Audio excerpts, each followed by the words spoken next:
Hey, what's up everybody? It's Sanan Sanani, and today I want to go through what Robert Kiyosaki's book Rich Dad, Poor Dad taught me about the game of life.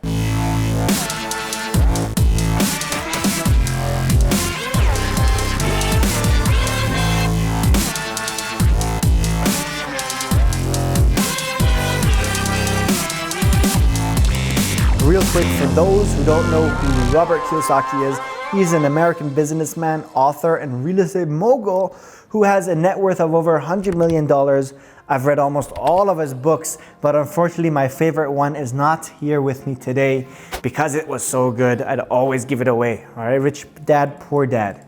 This is one of the first books I've read on real estate, and I've actually had the book twice, but because I loved it so much and highly recommended it, I've always given it away every time I've read it. So I guess I'll have to buy another one for the third time to keep it in my collection. So this book is mainly a comparison of Robert's poor dad and his best friend's father, which was Robert's rich dad and his mentor. And although both were very successful and earned a lot of income and were in good status and everything, the rich dad kept getting richer while Robert's dad was staying the same, if not sinking.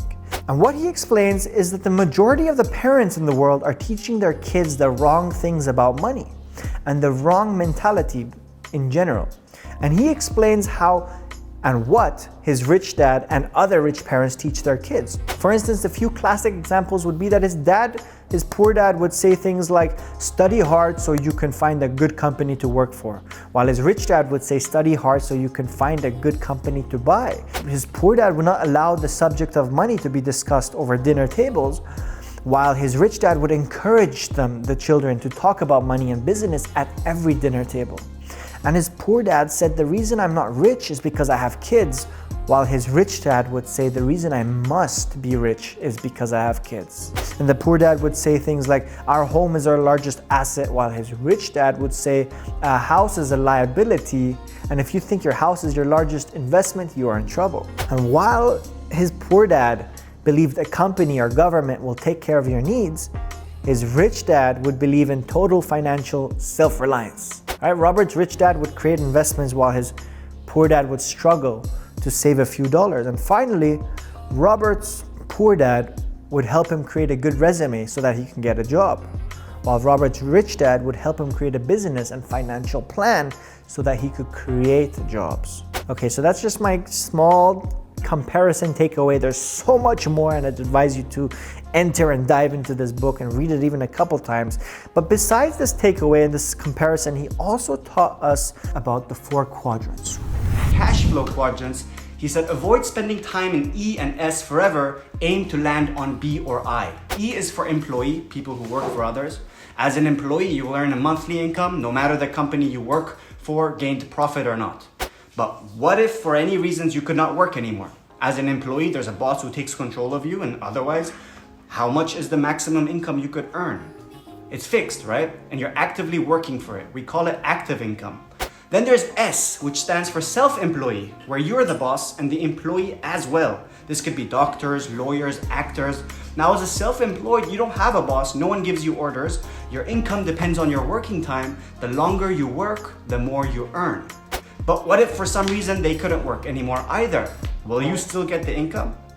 Then there's B, which stands for business owner. And now as a business owner, you are the boss and you are manifesting people's time, mind, and energy to make more money for you. And finally, there's I, which stands for investor, where money is working for you. And you are investing your money, giving every dollar a job, be it real estate, stocks, crypto, or other investments whatsoever. E and S is only active income, linear income, it's fixed, whereas B and I have residual income, compounding income, passive income, unearned income.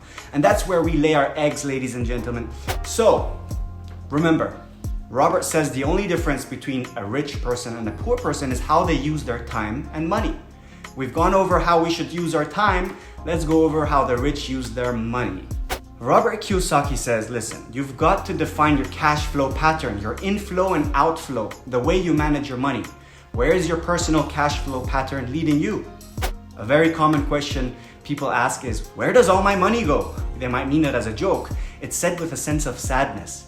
But the reason they don't know where their money goes isn't because they lost it or forgot the PIN number to their bank card. They don't know where their money goes because they don't control the cash flow pattern of their money. Their money controls them. In Rich Dad, Poor Dad, he introduces 3 cash flow patterns, one for the poor, one for the middle class, and one for the rich. Understanding the difference between these type of cash flow patterns will help you know where your money goes or flows. So finally, in conclusion, he demonstrates how the mass have a plan that's outdated. The middle class focus on going to school to specialize and get job security so that you can retire from a good company with benefits. Whereas the rich focus on increasing their financial IQ through increasing their knowledge on money and being more creative and courageous. Then, mastering a high income skill and investing the income on assets that generate more income. Finally, we're at the end of the video. I hope you enjoyed. This video was made for you only to help you understand. I hope you get the book anyway because the book has just so much more information. Thank you for watching. It's Sanan Sanani. I hope you enjoyed today's video. Give a like, subscribe.